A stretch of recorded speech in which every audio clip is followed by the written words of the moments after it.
Small boy, sit down. Okay, so again, how do you do the blur?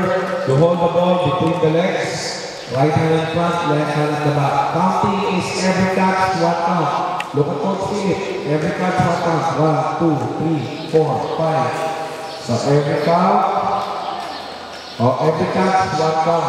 Now straddle flip, hold the ball behind your legs. Okay, flip it in front, to the front. 1, 2, 3, 4, 5. So every catch, one count. Same thing with blur. Okay, wear your blinders, stand up. Okay, we'll do blur. Right hand in front, left hand at the back.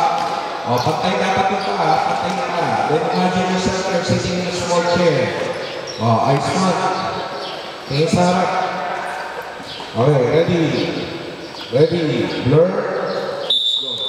Eyes front, eyes front. Huwag ka wilo, huwag ka wilo. Huwag ka tatas na ba? Stay na rin ito, stay na rin ito. Pantay pa, pantay pa. Pantay pa.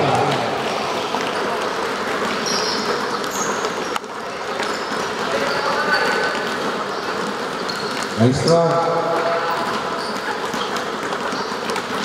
Do not look at the ball. Do not look at the ball. Saan ang tingin? Sa harapan tingin. Sa harapan tingin.